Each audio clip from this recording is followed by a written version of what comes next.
O Congo, né, que já foi Zaire, hoje é República Democrática do Congo. Ele já foi Zaire e antes, no período colonial, ele foi o Congo belga, né? O Congo belga era um terreno privado do rei Leopoldo I da Bélgica, né, no século XIX.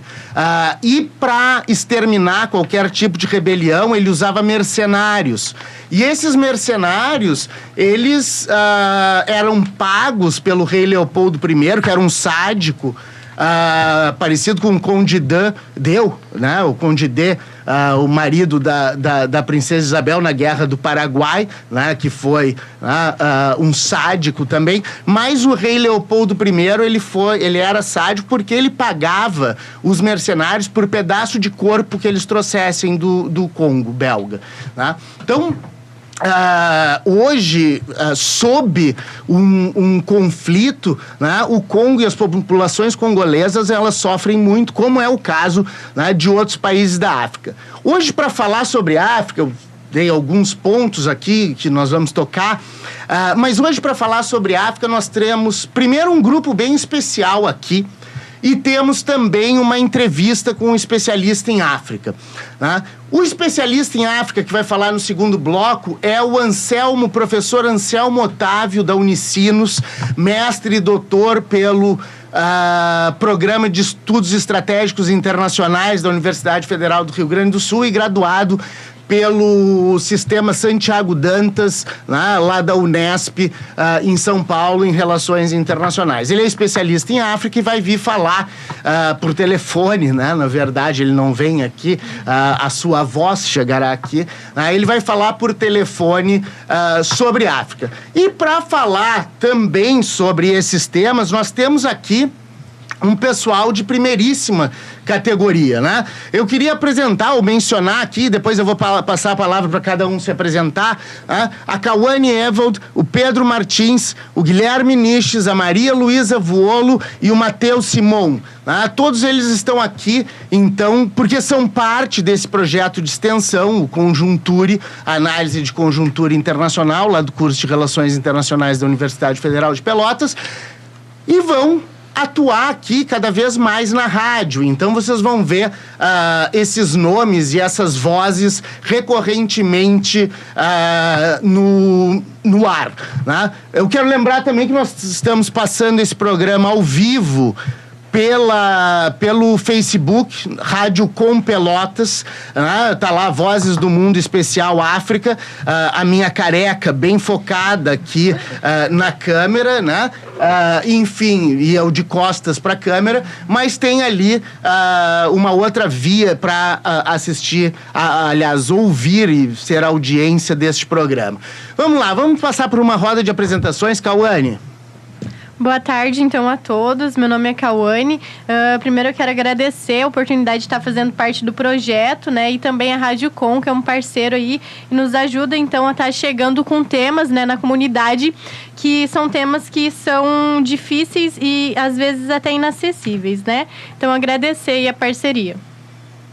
Valeu, Cauane. Vai lá, Pedro Martins. Boa tarde, Fábio. Boa tarde aos colegas aqui presentes. Boa tarde a você, ouvinte da Rádio Com. Eu queria dizer que é um prazer estar participando do programa Vozes do Mundo, é a minha primeira vez aqui.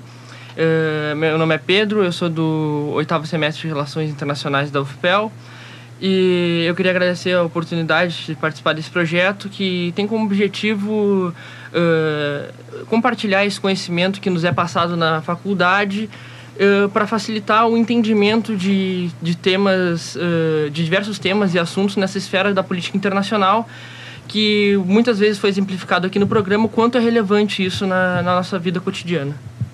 Vai lá, Guilherme Niches. Boa tarde, o nosso mago Fábio. do som.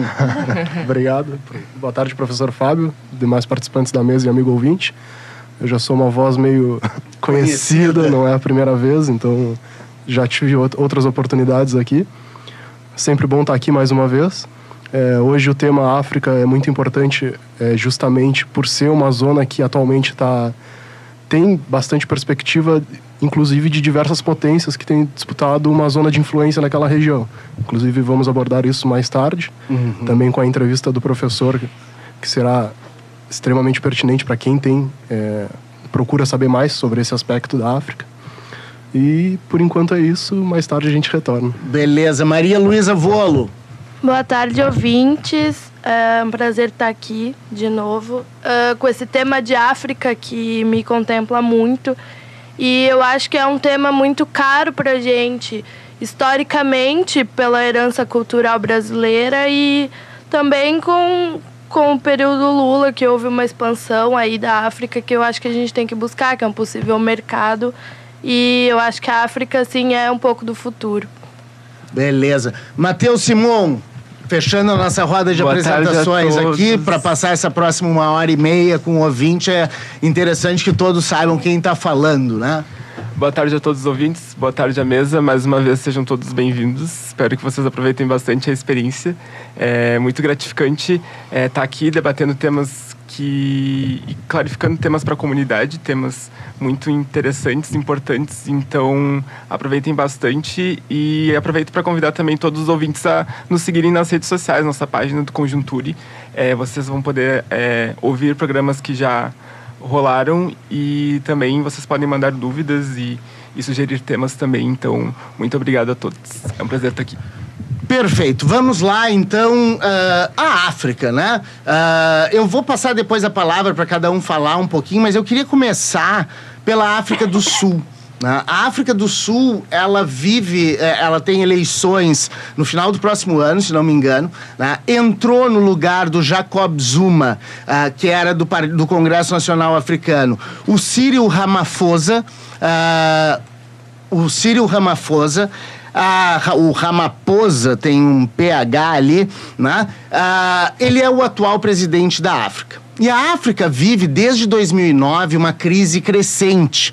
Uma crise crescente que coloca a África do Sul, né? Eu estou falando da África do Sul, o país África do Sul, não o continente África, né? Na África do Sul, a gente tem hoje uma taxa de desemprego de 37,2%. 37,2% num país que tem uma história bastante complicada, né? Até 1994, quando Nelson Mandela, aquela figura emblemática, né, do mundo, né, enfim, um dos grandes nomes, com Gandhi, Einstein, etc., tá lá, né, Nelson Mandela. E o Mandela foi responsável, depois de décadas na prisão, 27 anos, se não me engano, na prisão, ele sai e é eleito presidente da África do Sul, né, em 1994, e faz uma grande solução de composição, né, inclusive colocando, né, o seu antigo algoz, né? O seu antigo algoz, que era o anterior presidente da África do Sul, né? Agora me fugiu o nome dele, daqui a pouco eu digo, fez uma superação do apartheid com uma composição que não deixou com que a África do Sul explodisse, né? Num acerto de contas histórico que poderia ter, né, de 80% da população que vivia, né, sob condições de subalternidade em relação a 19% da população branca que detinha, por exemplo, 90% das terras na África do Sul. Houve uma lei em 1914 na África do Sul que dividiu a África do Sul, as terras africanas, e deu títulos de propriedade às terras sul-africanas a 19% da população, que era a população branca, né? Hoje, a África do Sul está tentando, com o Cyril Ramaphosa, está tentando superar esse atraso histórico que já vem desde o Mandela, essa tentativa que é uma tentativa de fazer uma reforma agrária consistente na África do Sul. Com a quantidade de demandas que surgiram na época do Nelson Mandela, basicamente eles calculavam que demoraria 709 anos para atender todas as demandas, dada a burocracia, né, que teria para isso na África, né? Hoje, o Cyril Ramaphosa está tentando negociar com grandes líderes comunitários para fazer terras dessa natureza, né? Só que ele encontra dois reveses, principalmente. Um deles é a população branca terrateniente, né, os donos de terra, né, a oligarquia sul-africana, que não quer entregar suas terras, obviamente, né? O outro problema são as terras tribais que ainda foram mantidas, e há reis, como por exemplo o rei dos Zulus, que apoia o governo do Ramaphosa, né? Esse rei Zulu, que agora eu também não vou saber dizer o nome dele, esse rei Zulu apoia o governo e, por exemplo, o Cyril Ramaphosa já disse que a reforma agrária não tocará nos territórios das populações tradicionais, né? Dessas tribos mais, pelo menos as mais influentes. O governo do Jacob Zuma, anterior ao Cyril Ramaphosa, acabou em escândalos brutais de corrupção, né? Coisa que o Cyril Ramaphosa tenta superar. Mas esse é o grande desafio hoje da África do Sul, né? O grande desafio da África do Sul é realizar uma reforma agrária.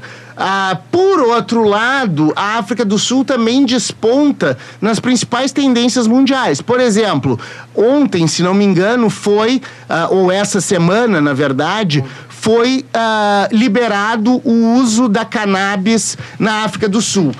Então, a gente tem ali duas tendências. Uma reforma agrária que remonta ao início, aos problemas gerados por aquela lei de 1914, que dividiu as terras entre a população branca, né, com um dos temas bem candentes assim, no cenário internacional. É claro que são temas que têm importâncias radicalmente diferentes, né? O impacto social, político e econômico é uma das coisas que tem que se dizer sobre os locais onde se legaliza a cannabis, porque pode ser usado cânhamo para fazer tecido, pode ser usado o extrato para fazer não sei o quê. Enfim, há uma série de produtos e subprodutos da cannabis que são efetivamente usados e tem um aproveitamento econômico, né? É o que eu normalmente digo, né? A proibição se dá em grandes locais porque não havia um interesse econômico em cima, né? Para se criar uma indústria, mesmo porque era uma planta que o sujeito planta no fundo de casa, né? Ele teria ali a planta crescendo sem problema nenhum, diferentemente de várias outras substâncias que precisam de um processamento, né? Enfim, então esse é um outro ponto, né, da África do Sul. Vamos sair desse tema mais hard da reforma agrária e vamos entrar nesse tema da liberação da cannabis na África do Sul. Guilherme Niches, vai lá. Obrigado, professor. E só para complementar essa introdutória, é interessante observar que essa própria reviravolta na África do Sul, né? Uhum. Porque a gente estuda muito nas relações internacionais que até poucos anos atrás a África do Sul estava dentro de instituições como um país de destaque emergente, o próprio IBAS, o próprio BRICS, que era o Banco Mundial, né? E que mais recentemente está passando por toda essa problemática que o professor já nos colocou. Então, entrando na questão da legalização... me lembrei, é o de Klerk, o antigo presidente anterior ao Frederic Leclerc, que é... Bom, enfim, foi o antecessor do Mandela e foi vice do Mandela. Sim, obrigado. Então, é uma notícia de ontem, tá?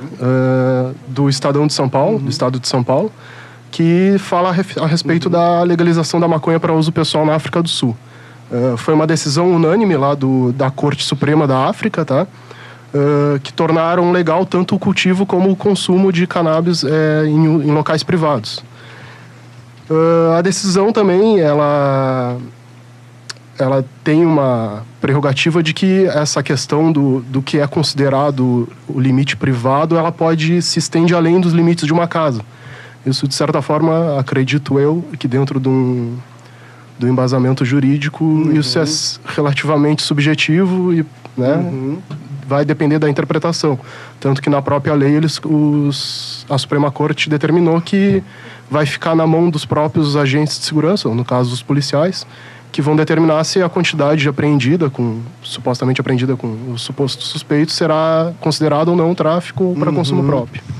Perfeito. Bom, vamos entrar um pouquinho num outro tema sobre a África que é essa conformação do continente africano, do jeito como ele é contemporaneamente, e todas essas influências externas, né, que o continente africano sofre. Vou passar a palavra aqui para o Pedro Martins, para ele falar um pouco sobre a questão do continente africano de uma maneira geral. Então, sobre a formação do continente, dos estados africanos, precisamente, eles foram formados, eles tinham uma organização tribal prévia ao colonialismo, e o colonialismo chegou impondo outro tipo de organização, dividindo os estados, dividindo as tribos e colocando elites que têm uma menor quantidade populacional no poder, propiciando essa divisão. O que acontecia é que antes do colonialismo, muitos os estados eles não tinham essa fronteira definida como a gente conhece hoje, que é um poder, um governo exerce um monopólio da força sobre determinado território. As fronteiras dos estados africanos elas eram extremamente porosas. Elas iam justamente até onde o chefe tribal conseguia exercer o seu poderio. E com os europeus e a delimitação dos territórios e a divisão do território africano, criou-se essas fronteiras artificiais, em que essas elites colocadas no poder teriam que dar conta de vistoriar todo o território. Então, acontecem essas divisões entre etnias em diferentes países, nessas fronteiras artificiais, o que propicia grandes conflitos e guerras civis, étnicas e religiosas. A gente tem ainda um desconhecimento sobre a África, né, Fábio? Sem dúvida. Que a gente tem aquela imagem, uma das poucas coisas que a gente conhece, o filme do Rei Leão, as savanas e guerras civis. Justamente porque esses são os temas que dão relevância, que dão divulgação. Mas a África ela apresenta alguns países com uma grande taxa de desenvolvimento, por exemplo, 5%, 6%, como de crescimento, o Zimbábue. Sim. E eu acho que é importante a gente frisar isso, e vai ser esclarecedor o programa justamente para desmistificar essa África. Perfeito. Se nós formos pensar na formação dos estados africanos contemporâneos, a gente tem ali todo o período colonial. Se a gente for mais atrás, o grande problema da África começa com a divisão do Congresso de Berlim em 1884-85. A partilha da África. A chamada partilha da África, quando se traçaram fronteiras africanas sem se respeitar exatamente essa diversidade étnica. Então, dentro de um país, passaram a habitar e a viver etnias que se opunham e eram inimigas há milênios, né? Por exemplo, se nós formos pensar em Ruanda, né? Ruanda é um país que nos anos 90, 94 mais especificamente, né, teve o ápice de uma guerra civil que opunha exatamente duas etnias, os Tutsis e os Hutus. Durante o período da Guerra Fria, né, houve uma sorte de congelamento das possibilidades das elites regionais atuarem, porque elas tinham apoio ou oposição das duas forças da Guerra Fria, né? O bloco soviético e o bloco estadunidense, né? Antes disso, contudo, a gente tem um período no século XX que é muito importante para a formação da África contemporânea. Porque se a gente pensar desde a partilha da África em 1884, 1885, até 1960, quase todos, com algumas exceções, os países africanos estavam sob um regime colonial. A Etiópia, por exemplo, é uma exceção. Então, estando sobre um regime colonial, né, eles foram vilipendiados, eu gosto dessa palavra, né, enormemente. Vilipendiado significa que, né, se deterioram as suas condições por intervenção alheia. Bom, até 1960, a maior parte dos países africanos eram colônias. A partir de 1960, que é chamado o Ano da África, 1960 é chamado o Ano da África, é quando começam as séries de independências das antigas colônias africanas, que vão durar de 1960 até 1974, 75, quando se tornam independentes as ex-colônias portuguesas, que foram as últimas, que só caíram quando caiu o regime do Salazar, né? Então a gente tem hoje estados africanos que foram colônias durante muitos anos, que foram divididos sem levar em consideração as diferenças étnicas ao redor, né? E gerou um continente fragmentado, né? Um continente absolutamente fragmentado, coisa que deu possibilidade de que um regime como o do apartheid vingasse, né? Bom, mas vamos falar um pouquinho nesses últimos minutinhos do primeiro bloco e antes da entrevista da influência, né, da China e da Rússia hoje sobre o continente africano. As duas potências, né? Não superpotências, mas potências. A China poderá virar uma super, mas as duas potências, elas disputam influência e disputam espaço, principalmente no continente africano. Vamos lembrar que o continente africano, apesar de todos os seus problemas de conflitos, guerras civis, etc., o continente africano é riquíssimo em matérias-primas de toda sorte, do petróleo aos diamantes, né? De modo que todo mundo tem interesse na África, né? Seja para testar vacina, seja para construir estradas e enriquecer uma série de empreiteiras ao redor do mundo. Isso é uma coisa muito importante. Esses conflitos civis, eles geram o quê no final? Destruição. Se foi gerada destruição, como foi em Angola, por exemplo, depois da guerra civil que durou oficialmente até 1994, também mesmo ano do fim do apartheid, né? A guerra civil de Angola, que opunha o MPLA e a UNITA, né?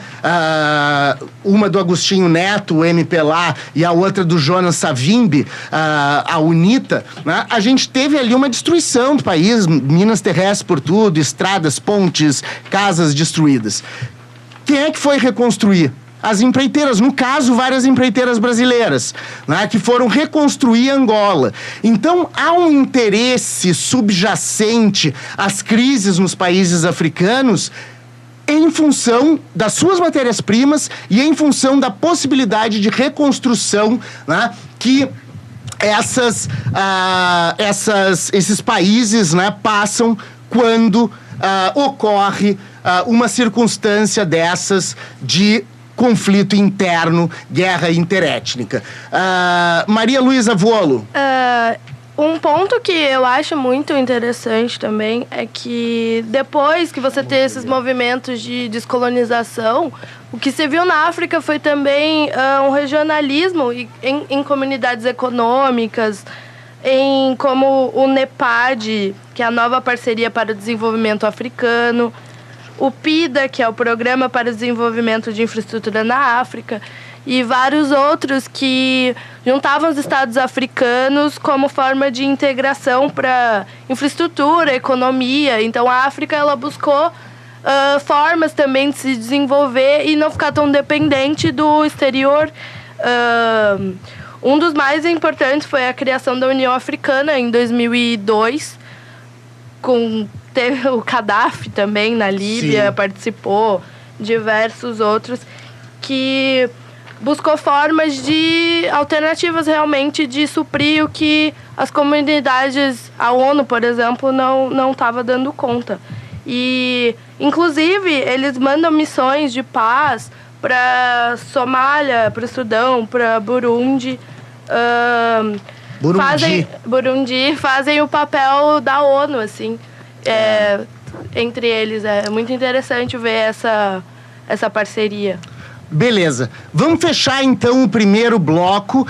E no próximo bloco nós voltamos com uma entrevista com um especialista em África, professor da Unicinos, doutor pela Universidade Federal do Rio Grande do Sul, professor Anselmo Otávio. Até lá. We will make America great again. فلا تسقط الغصن الأخضر من يديك. Abajo la dictadura imperial y que vivan los pueblos y la democracia y la igualdad en este planeta. Boa tarde, ouvintes. Começa mais uma vez, volta mais uma vez o programa Vozes do Mundo, que é um oferecimento do projeto de extensão Conjunture do curso de Relações Internacionais da Universidade Federal de Pelotas. Meu nome é Fábio Duval, apresentador desse programa e coordenador do projeto. E agora nós vamos entrar na entrevista que já foi anunciada, né?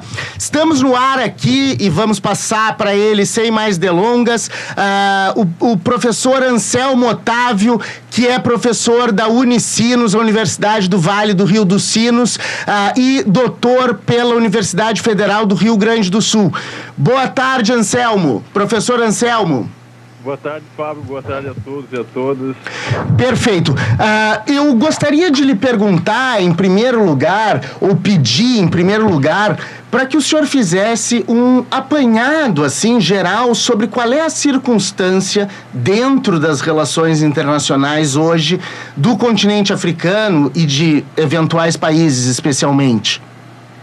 Excelente pergunta, Fábio. A gente está passando no cenário que tende à multipolaridade, se torna cada vez mais claro, e eu acredito que o continente africano ele entra nesse cenário como um local de disputa.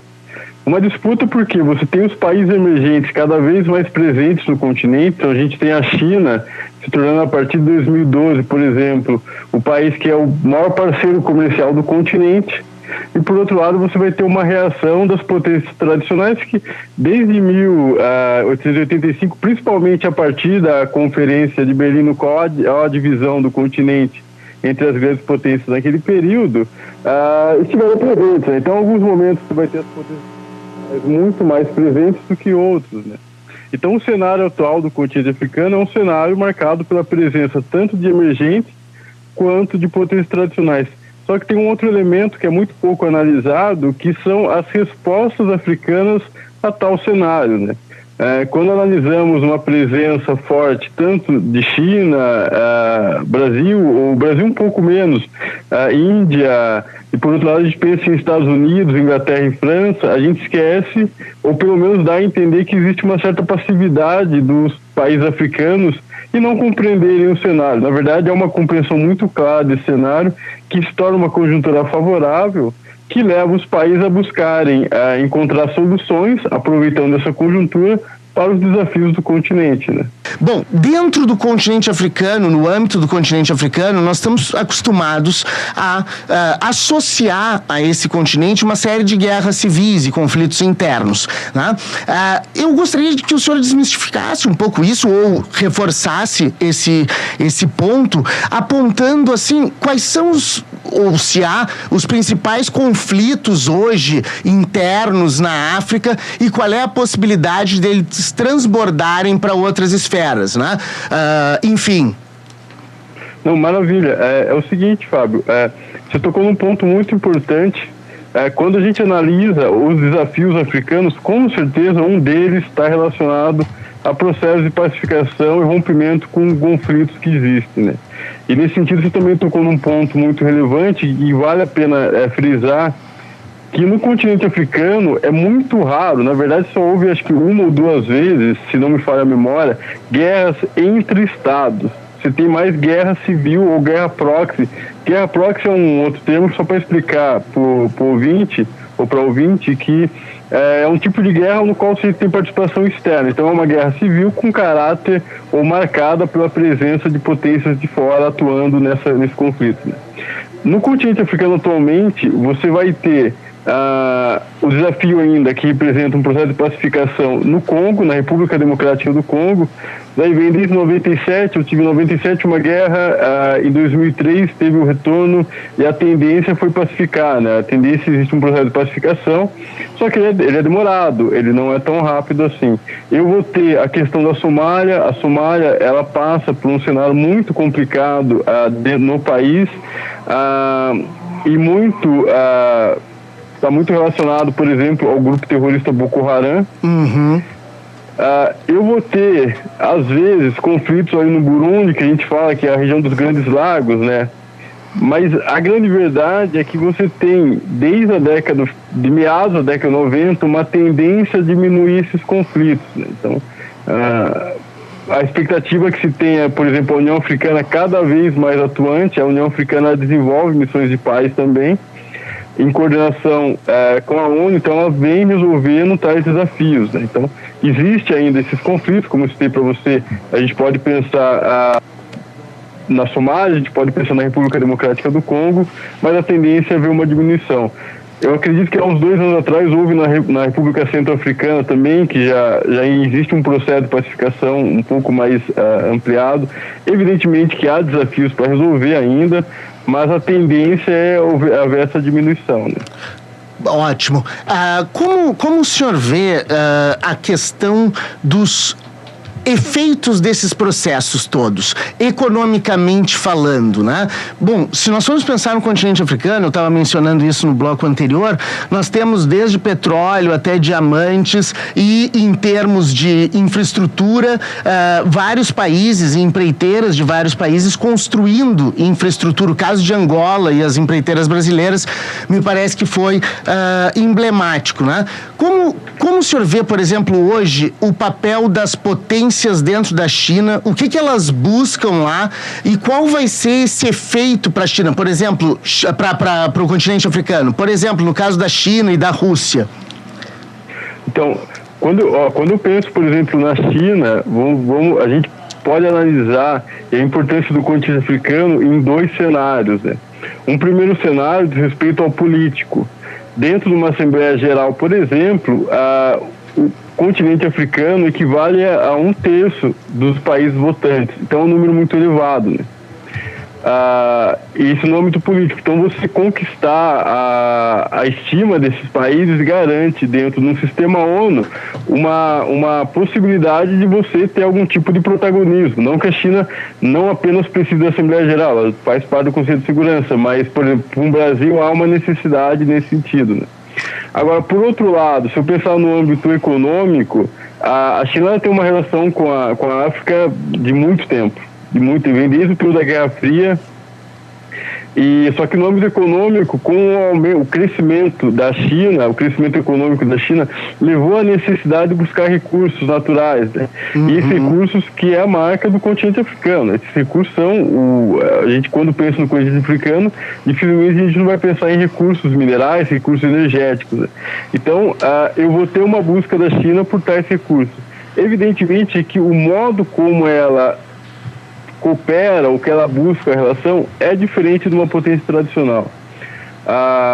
Por exemplo, a China, dentro da sua política externa, ela não impõe a mudança de governo ou se adaptar a determinado modo que acha que é correto ou não. A relação dela é sempre relação entre Estados, ela sempre deixa claro, né?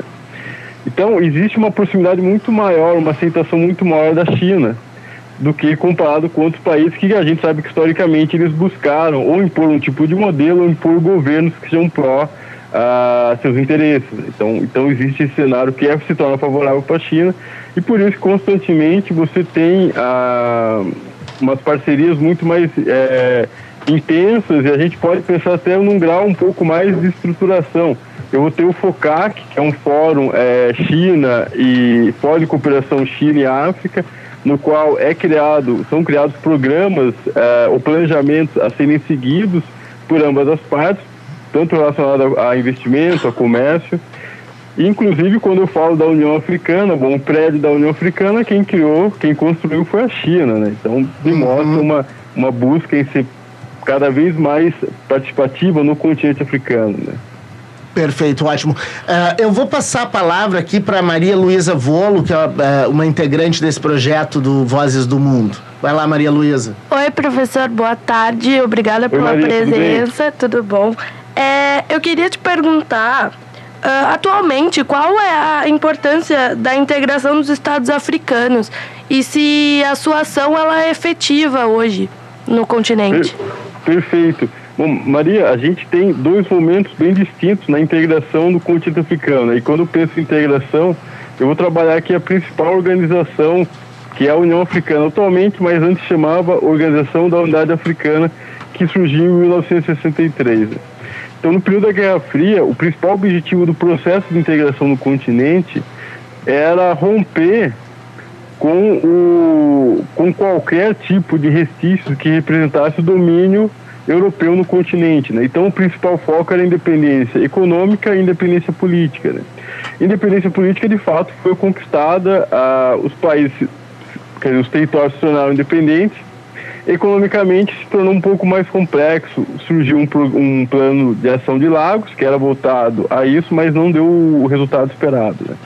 Agora, quando eu penso a partir da década de 90 e há um início de um processo de transição com relação à integração, um novo olhar sobre integração, eu percebo que a criação de um movimento encabeçado por Thabo Mbeki, da África do Sul, o Lassangua Basanjo, da Nigéria, o Bouteflika, da Argélia, e o próprio Gaddafi, da Líbia, em querer buscar uma outra forma de integração no continente. E é aí que surge a União Africana. Então a gente pode pensar, não é o final da organização da União Africana, é uma transição, é uma transformação no qual eu vou aumentar, deixar ela um pouco mais complexa, e as demandas atuais são diferentes da demanda naquele período, no período de Guerra Fria, né? Então eu preciso também criar uma outra instituição. Então a União Africana hoje, ela que rege a integração do continente.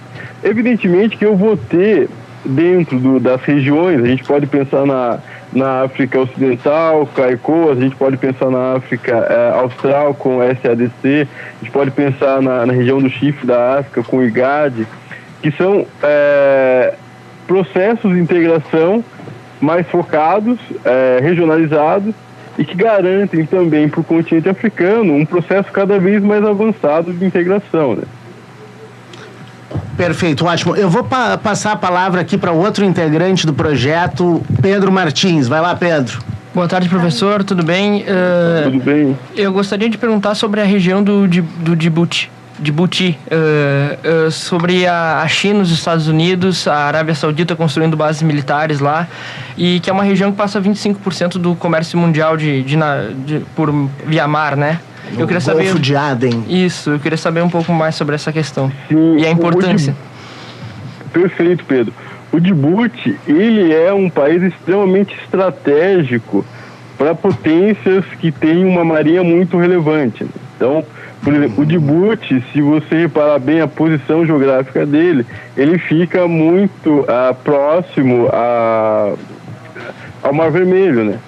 Então eu consigo, por exemplo, policiar a região. A gente sabe que historicamente, e a gente pode pensar um pouco de Portugal para cá, Portugal, Holanda, depois eu vou ter a Inglaterra, principalmente que a Inglaterra, né? Criou-se a ideia de que as grandes potências e suas marinhas, elas devem policiar os mares, né? Garantir a liberdade dos mares de um modo securitário, vamos dizer assim, né? Então, constantemente eu precisei então criar entrepostos para os navios pararem, ou seja, inicialmente era comercial, agora mais para manutenção ou não de navios, né? O Djibouti, a posição dele fica bem ali numa região que é muito importante, estrategicamente falando, para os países importadores de petróleo, né? Então eu tenho ali uma base francesa, eu tenho uma base norte-americana e atualmente uma base chinesa. Vale ressaltar que da China, a primeira, se eu não me engano, a primeira base fora da China, ou é a primeira base da China no continente africano, né? Então é um ponto relevante e demonstra a importância estratégica do Djibouti nesse sentido, né? Ele pega toda uma região ali que ela é marcada por ser estratégica historicamente por causa do petróleo, né? Então a tendência é os países cada vez mais se fortalecerem na região, né? As grandes potências e a China no caso, né? Com potência emergente. Perfeito, ótimo. E para fechar, professor, que eu sei que o senhor tem que sair agora em seguida, as relações internacionais do Brasil, ou a política externa brasileira para a África, né? Onde é que ela se insere hoje? Porque nós tivemos, durante o período Lula, por exemplo, um intenso intenso intercâmbio com a África, né? Esse caso da reconstrução de Angola ou das obras de infraestrutura de Angola, né, teve presença das empreiteiras brasileiras. A Petrobras no norte da África, enfim. Hoje, com o atual governo, as perspectivas daqui para frente, como é que se encontra a nossa política externa para a África?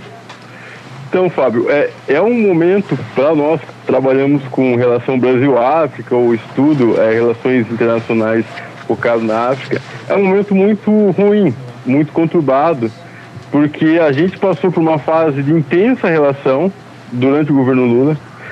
Historicamente, o Brasil ele sempre foi marcado por momentos de aproximação e distanciamento do continente africano. Então, eu vou ter na política externa independente do Goulart, eu vou ter um pouco no pragmatismo responsável do Geisel, eu vou ter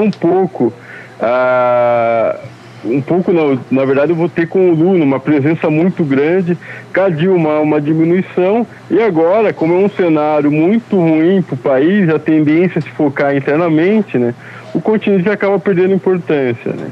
Então, eu acredito que, atualmente, ainda existem projetos, mas esses projetos ele tem uma hora e acaba, né? Claro. Então, se você não manter a presença, não buscar intensificar um comércio, intensificar as relações políticas, que para o Brasil são importantes, a gente não pode pautar apenas na relação com o continente africano, apenas no olhar econômico, né? Primeiro, claro, para você ter uma relação econômica que garanta pelo menos um percentual muito elevado, ele demora tempo, né? Eu não vou conseguir em 3, 4 anos ter uma relação econômica como eu tenho com a Europa, com os Estados Unidos, que são relações de mais de um século, né? Então, é até injusto pensar assim, mas eu penso no âmbito político. Quando o Brasil ele pensa em ter um maior protagonismo no sistema ONU, a gente pode esquecer que os países africanos, 1/3 são de votantes na Assembleia Geral, né? Então, eu preciso dessa relação, né? Agora, para isso ocorrer, eu preciso necessariamente manter as relações com o continente, seja cultural, seja, por exemplo, mantendo programas de pós-graduação, de graduação, auxiliando a chegada do africano para cá, principalmente dos países de língua portuguesa, né? E aí, inclusive, entra Angola, entra Moçambique, entra Cabo Verde, Guiné-Bissau, né?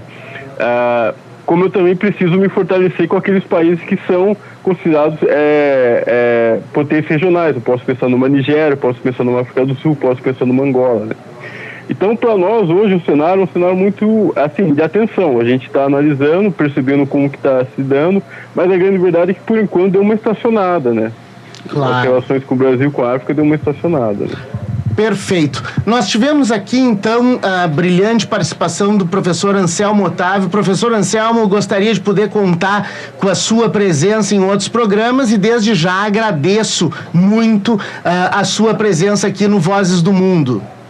Eu que agradeço, Fábio. Queria agradecer a todos, ao Pedro, a Maria e a todas as pessoas que assistiram e ouviram o nosso programa. Muito obrigado e fico esperando uma próxima oportunidade de poder debater o continente africano com vocês.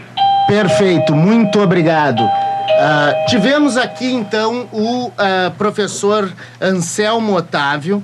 Tivemos aqui o professor Anselmo Otávio falando sobre o continente africano, né? É um continente que tem muitas relações com as raízes da formação do povo brasileiro, ou como diria o Darcy Ribeiro, da civilização brasileira, né?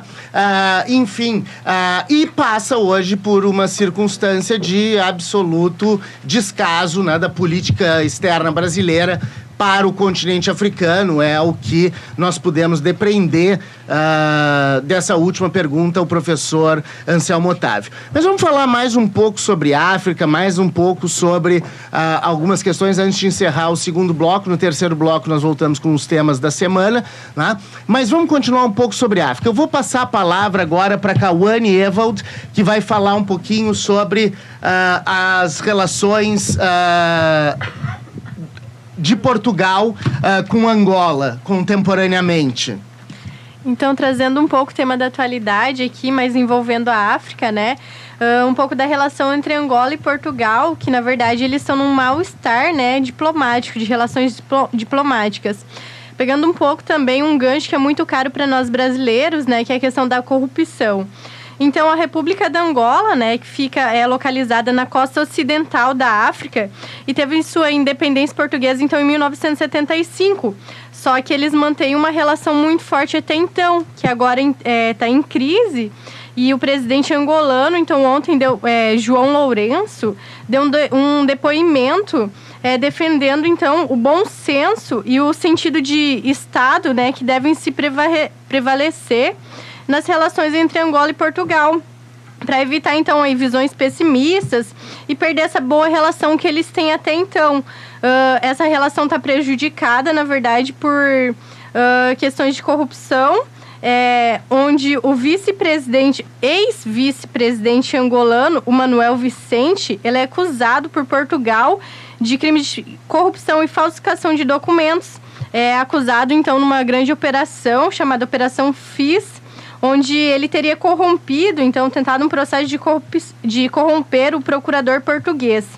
Nesse sentido, então, os dois estados, eles estão com uma relação que não é tão boa, mas que já tem algum tempo, e devido da importância de um estado e das relações de ambos os estados, há uma discussão no sentido de tentar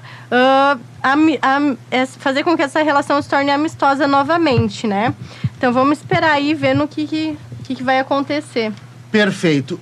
Bom, eu vou passar a palavra aqui para Maria Luísa Volo, que quer acrescentar mais uns temas aqui sobre a África. Depois eu vou falar mais algumas coisinhas. É que a África, ela é um continente e a gente trata ela como se fosse um país, uma coisa só, né?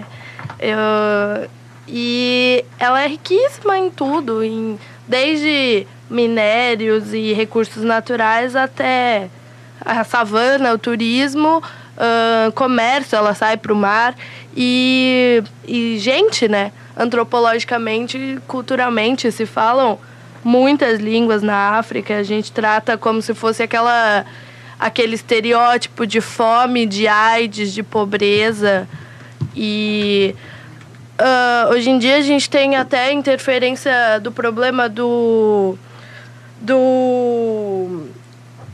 Islã, né? Não do Islã propriamente, do fundamentalismo islâmico, é importante ressaltar. Até é um tema, só fazendo um gancho aqui na fala da Maria Luísa, na Nigéria. O Boko Haram na Nigéria. Boko Haram, exatamente. E hoje, nas eleições nigerianas, esse é um dos grandes temas, né? Que estão colocados, né? Que é a luta contra os jihadistas mais ao norte, né? Sim, no delta do Níger. O Boko Haram, ele quer implementar e consegue no norte da Nigéria implementar uma Sharia, que para o ouvinte uma Sharia é o Estado Supremo Islâmico, onde todas as regras e tudo é levado a muito extremo, então... a lei islâmica que se impõe, né? Não é uma lei laica, uma lei islâmica baseada no Corão. E a marca, assim, do Boko Haram é atacar escolas com meninas, né? É muito, muito simbólico isso, porque para eles, as meninas, elas não podem estudar, não podem ter conhecimento, então eles sequestram meninas nas aldeias, nas escolas, e levam e obrigam elas a um casamento islã, assim. Então, e eles se espalham pela África inteira. O caso do Boko Haram hoje em dia é bem preocupante. Perfeito. Bom, antes da gente fechar aqui, o Pedro Martins queria dar uma palavrinha. Só fechando, falando mais um pouco sobre a África, a gente fala tanto dessa crise de refugiados que o mundo está vivendo, principalmente ela é relevada por causa da Europa, né? Ela tem essa relevância. Mas, segundo os últimos levantamentos da ONU, das Nações Unidas, a África recebe 80% dos refugiados no mundo. E ela é originada de próprios conflitos internos, dessas guerras civis. Por exemplo, a Etiópia, que recém acabou um conflito histórico com a Eritreia, ela é uma das maiores aceitadoras de refugiados, né? Ela recebe 740 mil refugiados desses conflitos ao redor, sendo que ela acabou de sair de um conflito. Então, aquela questão que a Maria Luísa citou no último programa, da empatia. Sim, então, exatamente. A África, ela é um grande ponto de exemplo também. Claro, sem dúvida, né? Por exemplo, o exemplo do Mandela é um exemplo a ser aprendido no mundo, né? Principalmente no mundo contemporâneo em que a gente está muito carente de lideranças, né? Ou de grandes pessoas, né, que representem uma metanarrativa, né, para que a vida siga e as coisas, né, possam progredir dentro de uma perspectiva mais progressista do mundo, né? Talvez hoje a maior liderança mundial que se apresente seja o Papa Francisco, né?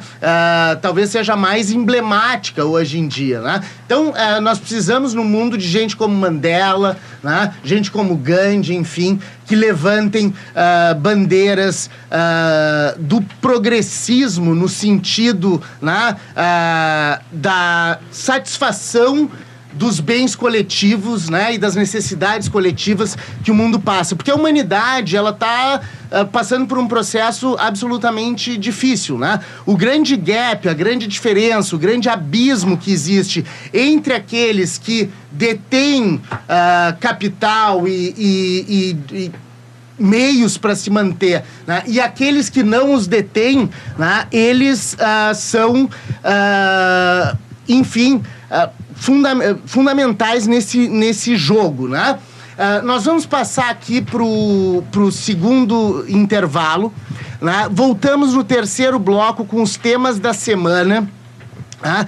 E todos os assuntos que foram relevantes nessa última semana. Até lá! We will make America great again. Abajo la dictadura imperial y que vivan los pueblos y la democracia y la igualdad en este planeta. Boa tarde, ouvintes. Começa o terceiro bloco do Vozes do Mundo. Um programa oferecido pelo projeto de extensão Conjuntura e Análise de Conjuntura Internacional do curso de Relações Internacionais da Universidade Federal de Pelotas. Meu nome é Fábio Duval, professor das Relações Internacionais da UFPEL e coordenador desse projeto. Estamos aqui hoje, repito, com Cauane, Eva, Pedro Martins, Matheus Simon e Maria Luísa Vuolo, agora no estúdio. E nós vamos começar a falar, então, nesse bloco, os dois últimos blocos foram dedicados ao continente africano, né? Nós vamos passar a falar agora sobre os temas da semana.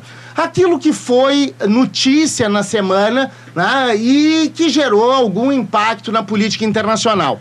Temos alguns assuntos importantes, né? Ontem houve um encontro, o terceiro encontro, entre os chefes de Estado da Coreia do Sul e da Coreia do Norte, né?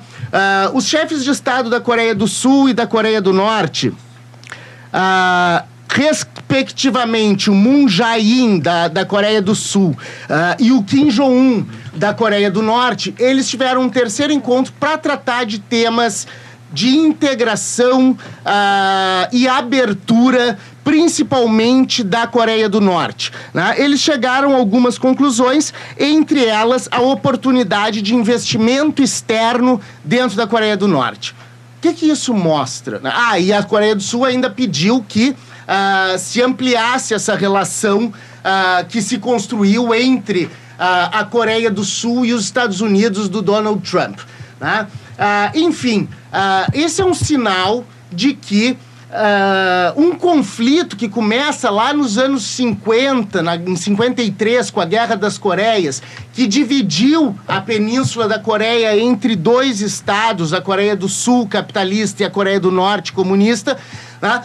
Dividiu em dois esse estado, né, que é formado por uma população etnicamente idêntica, né? Os coreanos são os mesmos na Coreia do Norte e na Coreia do Sul, né? E a gente tem hoje um cenário ali de aproximação e de abertura da Coreia do Norte, depois de várias bravatarias, depois de vários testes nucleares, né, testes de mísseis, desculpa, né, que os norte-coreanos fizeram. Enfim, nós temos ali a semente do que pode ser uma reunificação futura das Coreias. Claro que isso não vai ser agora, isso não vai ser amanhã, isso vai demorar décadas, mas há um caminho aberto agora, ou se começa a se abrir um caminho para uma eventual reunificação das Coreias. Eu gostaria de agradecer aqui várias pessoas que entraram na nossa apresentação aqui no Facebook. Carla Garcia, minha cunhada, estava assistindo. Rodrigo Duque Estrada, figura sempre presente aqui. Josemar Will, Cândida Volo, Henrique Caran e Adalgisa Silveira. Gostaria de mandar um abraço para todos esses que estavam ali assistindo. Andressa Bauer, nossa aluna que está na Alemanha, está assistindo aqui também. Olhei. Letícia Alves, que é do Centro Acadêmico, também está aqui. Enfim, esse foi um dos tópicos. Um outro tema bastante importante é o recrudescimento da guerra comercial entre a China e os Estados Unidos. Vamos lembrar que semana passada começou a Vostok 2018, uma operação militar conjunta entre Rússia e China. Mais de 3 mil soldados chineses e 900 blindados foram enviados para a Rússia, onde está se fazendo um programa de atuação militar conjunta entre China e Rússia. O motivo que a China deu para esse treinamento conjunto é que havia cada vez mais um recrudescimento dessa diferença, desse quisma entre a China e os Estados Unidos. E o Donald Trump, uma semana depois, não teve dúvida, aumentou as taxas alfandegárias para a China. Eu vou passar a palavra aqui para a Kawane Ewald, que vai falar um pouco sobre essa questão do aumento das tarifas alfandegárias, indo na contramão das tendências mundiais. As pessoas tinham uma certa, principalmente nos Estados Unidos, que eles se clamam liberais e clamam pelo livre comércio, eles usavam uma desculpa antes para fechar o seu mercado, como todos fecham, que eram as barreiras não tarifárias, as barreiras fitossanitárias. Por exemplo, dizer que o suco de laranja brasileiro era contaminado, e que não poderia ser importado nos Estados Unidos. Dizer que a liga do aço brasileiro não é segura e, enfim, não passa lá nas regras técnicas nesse caso. Mas agora a gente tem uma outra coisa, que é o levantamento de barreiras tarifárias pura e simplesmente. Claro que o Trump tem o interesse de reaquecer a indústria interna, principalmente no norte central dos Estados Unidos, de Detroit, Chicago, etc., e a gente tem ali uma circunstância, em que, principalmente a partir dos anos 80, quando começaram a entrar os carros japoneses mais baratos nos Estados Unidos, essa indústria, Detroit, por exemplo, era uma florescente indústria automobilística, ela quebra. Ela quebra e gera muitos desempregados e muitas pessoas que vão ter que fazer outra coisa da vida. O Trump ganha a eleição em cima de um discurso de direita, digamos assim, que reforça um protecionismo já imaginado que o Donald Trump ia estabelecer. Não se esperava que fosse tão intenso e, principalmente na relação com a China, que houvesse essa rusga, efetivamente, entre os Estados Unidos e a China. Mas, Kawane, vai lá. Tá, então, na verdade, já tem um tempo, que o Trump fica prometendo esse aumento caso a China não acompanhasse, não fizesse o que ele tem pedido, Que, na verdade, o Trump alega que a China, então, está sendo desonesta e não está cumprindo algumas coisas que eles têm pedido. O que acontece? Trump, então, decidiu que a partir do dia 24, agora, próxima segunda, terá um aumento de 10% das taxas alfandegárias para a China, E ele disse que, então, se a China não adotar, não procurar ceder em alguns pontos, a partir de janeiro, essa taxa aumenta para 25%. O que causa um grande estrago, Já calculando um pouco, assim, esses 10%, que entraria numa lista de 5.745 produtos aproximadamente chineses, dá um prejuízo de 200 bilhões de dólares, Em torno de 825 bilhões de reais. Então, é um grande problema essa disputa e essa briga das duas grandes potências mundiais. Ontem, em Pequim, o que acontece? A China também, de certa forma, o Trump provoca, a China dá uma resposta, mas, de certa forma, a China ainda está segurando muito. E isso acontece porque, em novembro, agora teremos eleições nos Estados Unidos. Então, Pequim fez promessa de contra-ataque, né? Eles sempre fazem algum tipo de promessa, aquecendo um pouco mais essa disputa, mas o que acontece, o Ministério Chinês, então, do Comércio, lançou uma nota lamentando também, dizendo, e de certa forma já ameaçando, né? Dizendo assim, esperamos que os Estados Unidos reconheçam as consequências de tais atos e tomem medidas para corrigi-los de maneira oportuna, né? Caso contrário, eles também farão alguma coisa. Mas eles entendem que essas eleições de novembro é importante, então eu acho que até lá eles não vão acabar fazendo nada assim que interfira diretamente, né? O que eu acho importante também estar ressaltando que essa briga, né, desses dois grandes aí, é importante a gente analisar que o comércio internacional como um todo ele acaba sofrendo, né? Claro. E tendo consequências. Isso inclui principalmente o Brasil, né? Porque a nossa economia, a gente se encontra num processo de recuperação e essas economias que estão em recuperação com esse processo aí, essas brigas acabam sofrendo bastante, né? Perfeito. Bom, a gente estava... Bom, esse programa foi especial sobre o continente africano, né? Eu acabei de receber uma informação aqui que hoje saiu um relatório do UNICEF, do Banco, da OMS, o UNICEF, o fundo, né, das Nações Unidas para Crianças, a Organização Mundial da Saúde, a Divisão Populacional dos Estados Unidos, né, do departamento, como se fosse um ministério, e o Banco Mundial fizeram um relatório, patrocinaram um relatório sobre a mortalidade infantil global. Ano passado, morreram 6.300.000 crianças no mundo de mortalidade infantil, né? Antes de ascenderem a uma idade, né, maior. Eu não sei ali qual é o critério, efetivamente, da onde vira mortalidade infantil ou não, né? Mas são as crianças, né, morrendo em tenra idade, 6.300.000 crianças, e o mais grave, né? O mais grave, mais da metade na África subsaariana.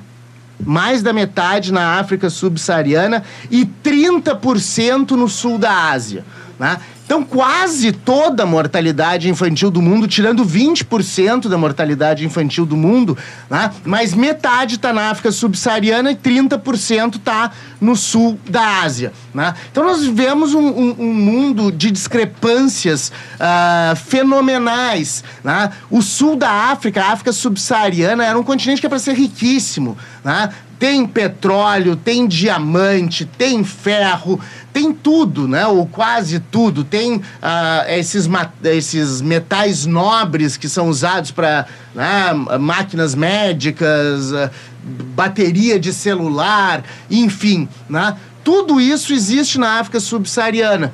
E o sul da Ásia, né? O sul da Ásia tem, por exemplo, a Índia, né? Que é ali um país que tem problemas seríssimos populacionais, mas também deveria ser uma potência por tudo que amealha ou pode amealhar dentro do seu próprio território, coisa que não acontece, né? A Índia foi dominada pelo Império Britânico séculos, enfim, né? E hoje ainda sofre essa influência, e é uma sociedade de castas também. Mas, enfim, a gente vê aí a representação da diferença, do grande abismo que existe entre aqueles que têm e aqueles que não têm no mundo contemporâneo. E o grande problema, quem sofre mais, quem recebe as maiores pauladas, é a África subsaariana e o sul da Ásia, notadamente a África subsaariana. Então é muito, muito importante, né, o que nós tentamos fazer hoje, que era trazer um programa eminentemente sobre África, né, nos dois primeiros blocos. Mas agora nós passamos para os temas da semana, só que esse aí, como é uma novidade, tratava da África subsaariana, né, eminentemente, então eu achei importante trazer nesse momento. Enfim, pode ser. Eu vou passar aqui pro Pedro a palavra, que também tem mais um tópico sobre a África. Não, a gente vem falando, a gente foi ressaltado os investimentos da China no continente africano nos últimos anos, que desde 2000 até 2015, o dado que eu levantei, investimento direto é 95 bilhões de dólares. Só que esse investimento, ele é em grande parte para garantir o acesso da China a recursos da África, como petróleo, água, metais. E o que acontece é que eles acabam expulsando esse desenvolvimento, não é feito por construtoras africanas. Sim, são chinesas, sem dúvida, claro. E trabalhadores brasileiras, chineses. Inclusive, também, exatamente. Né? E então gera uma desigualdade, porque uma elite consegue acompanhar essas construtoras, esse investimento, ela se desenvolve na África, enquanto que o resto da população fica naquele estado de pobreza. Então, alguns países são realmente ricos na África, têm um desenvolvimento, mas a distribuição de renda, ela é terrível. Parece um país que eu conheço. Exatamente. Enfim, Maria Luísa tem mais algumas coisas para acrescentar aqui sobre os temas da semana. Aqui, voltando um pouco para a América Latina, nossos vizinhos, a Cristina Kirchner, nessa segunda-feira, um juiz, ele processou e pediu a prisão preventiva dela foi acusada de chefiar uma organização criminosa por pagar e arrecadar propinas milionárias em obras públicas. O juiz, o nome dele é Cláudio Bonadio, e acusou também de crimes de corrupção. E o Senado autorizou as buscas no domicílio dela, só que como ela é senadora, ela tem imunidade por enquanto. Então tá pendente, mas foi pedida a prisão preventiva da Cristina. Esse é uma tendência aí bastante complicada, né? No Brasil, o líder nas pesquisas, o ex-líder nas pesquisas de intenção de voto de presidente da República e ex-presidente, um sujeito emblemático, né, na política internacional e da América Latina, dentro daquela onda de governos de esquerda que ocorreram a partir da primeira década do século XXI. Me parece que vários resultados são semelhantes, né? Por exemplo, o encarceramento dessas lideranças, né? No Peru, o Ollanta Humala foi preso, na Argentina, Kirchner, e no Brasil, o Lula, né? O que mostra que esse avanço, no caso da Argentina, neoliberal, ele não vai deixar barato. No caso do Brasil também, né? Neoliberalismo é um tema, é uma palavra bastante complicada. Eu prefiro usar entreguistas. Né? Esses governos entreguistas que sucederam os governos de esquerda na América do Sul, né? Eles estão dilapidando tudo que foi construído nas últimas décadas, né? O Macri lá, o Temer aqui, e os exemplos se vão, né? Ainda há governos socialistas na América do Sul, o caso do Uruguai, com o Tabaré é um exemplo, né? Depois do Pepe Mujica. Não foi na onda de inversão da onda rosa, como foi chamada essa onda de governos de esquerda, né? Mas, enfim, é uma circunstância na América do Sul bastante problemática, né? Nós temos vários conflitos, várias eleições que foram ou vão acontecer esse ano, então o cenário é bastante complexo. Maria Luísa, querias... Também, essa crise de neoliberalismo ameaça também, como aqui no Brasil, a democracia, né? Eu vi aqui uma notícia que o presidente peruano, o Martín Vizcarra, ele ameaçou dissolver o Congresso se as reformas não forem aprovadas no Peru. Mesma coisa, né? É bem complicado. Depois de um governo, né, de esquerda, como foi do Ollanta Humala, a gente tem, né, essa onda desde o anterior e esse, né, de desmonte, né? Um desmonte que está acontecendo no Brasil de forma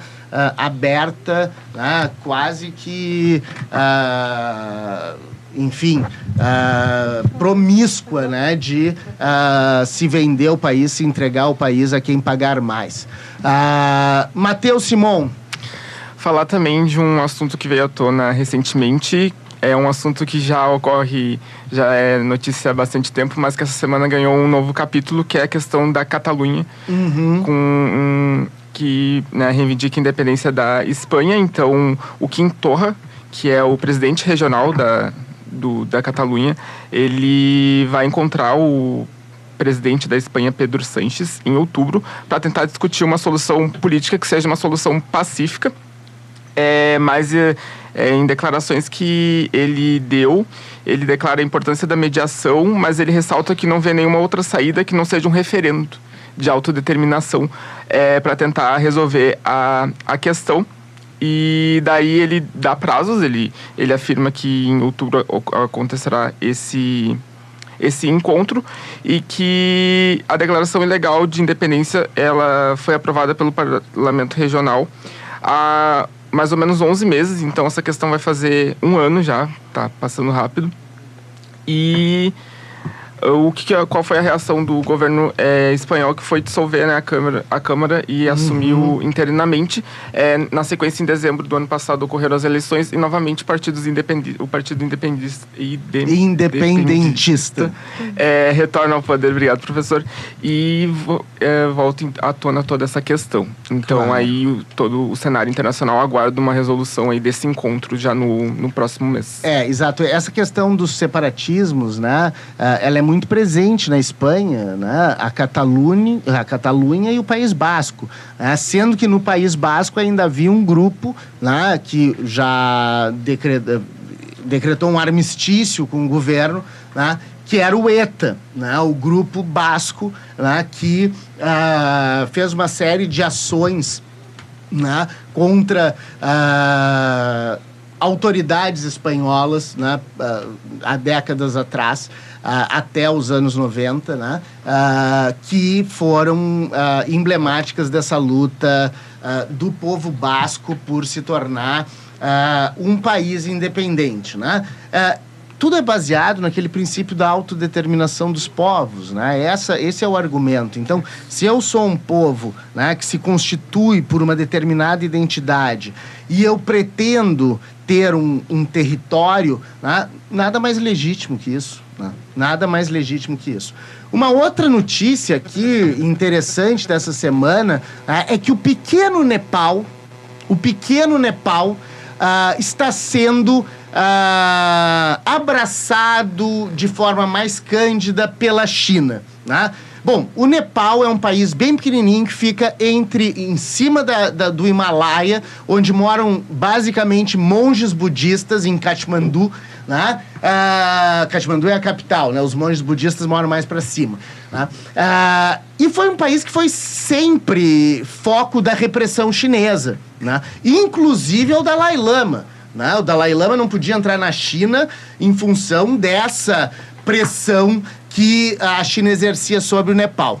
Pois bem, a China mudou de ação com o Nepal, né? Hoje, o Nepal tem ano passado, o Nepal teve 8 bilhões de dólares de investimento. Isso não é tanto, mas para um país como o Nepal é muito, né? 8 bilhões de dólares de investimento direto estrangeiro da China, né, sobre o Nepal, tentando trazer o Nepal para sua área de influência e possibilitando, entre outras coisas, que o Nepal passe pela China para ter acesso ao mar. Por quê? Porque o Nepal, o seu acesso ao mar era feito pela Índia, né? A Índia liberava seus portos para os nepaleses poderem receber principalmente comida e enviar monges para o resto do mundo, né? A China agora passou a abrir o seu território para o Nepal e vai cooperar com a China, né, nessa perspectiva de abrir seus portos, enfim, e ter uma maior possibilidade de integração com o resto do mundo, que era uma coisa que o Dalai Lama sempre usou como pauta política, né? O Dalai Lama, esse atual, ele teve um discurso muito forte de defesa da independência e da autonomia nepalesas, né? Ele passou pelo mundo inteiro falando, né, dessa questão do Nepal, tentando trazer a atenção do mundo para esse pequeno país que fica lá em cima da cordilheira do Himalaia, que tem como capital Katmandu e que fica ali entre a China e a Índia. Eles só podiam sair para o mar pela Índia, agora eles podem sair pela China. Tá? Bom, a Cauane tem mais uma notícia aqui bem interessante sobre Cuba. Vai lá, Cauane. Na verdade, aqui sobre toda a América Latina, né? E que se reúnem hoje, né, alguns quadros políticos, ativistas, especialistas, a partir de hoje até sexta-feira, em Havana, para debater sobre as realidades e os desafios da proclamação da América Latina e Caribe como zona de paz. Que, na verdade, então, o Instituto de Relações Internacionais de Cuba, que está realizando esse seminário, objetivando, então, ver como está sendo cumprida essa agenda que foi aprovada em janeiro de 2014 pelos 33 países, né? É importante ver isso, todos os países que compõem, então, a comunidade de estados latino-americanos e caribenhos. Essa segunda cúpula do bloco, que foi realizada em Havana em 2014, ela foi importante para reforçar essa questão da contra-intervenção, né, de alguns estados, abolição de suas bases militares. E é importante a gente ressaltar que tem uma brasileira, que é a Socorro Gomes, que é presidenta do Conselho Mundial da Paz, que está presente nesse seminário atualmente, e ela apresentou uma nota dizendo que a humanidade atravessa, então, um período difícil em uma conjuntura política, econômica e social que é marcada por graves instabilidades. Então, que é importante a gente se utilizar, não do uso da força, né? Tentar banir algumas utilizações, tentar resolver nossos problemas, nossas controvérsias de outra forma mais pacífica. Que é um debate, então, importante para a gente estar fazendo, né? Essa questão, né, de solução das controvérsias na América do Sul, ela tinha um fórum bastante interessante, que era a Unasul, que acaba de ser, né, esvaziada pelos governos, né, mais à direita do espectro político aqui na América do Sul. Bom, ouvinte, nós vamos terminando aqui mais um programa Vozes do Mundo, que é um oferecimento do projeto de extensão Conjunture do curso de Relações Internacionais da Universidade Federal de Pelotas. Nós estivemos aqui com Maria Luísa Volo, Matheus Simon, Pedro Martins, Cauane Ewald, e estiveram aqui presentes também o Guilherme Niches, e na entrevista que foi dada no segundo bloco, o professor Anselmo Otávio, professor da Unicinos e também doutor em Relações Internacionais pela Universidade Federal do Rio Grande do Sul. Meu nome é Fábio Duval, como eu falei desde o início, continuo sendo ele, e nós terminamos agora o programa chamando o ouvinte para acompanhar o Vozes do Mundo toda quarta-feira, das 13 horas às 14h30, também pela internet www.radiocom.org.br ou pelo Facebook na transmissão ao vivo direto, né? Boa tarde, paz e bem.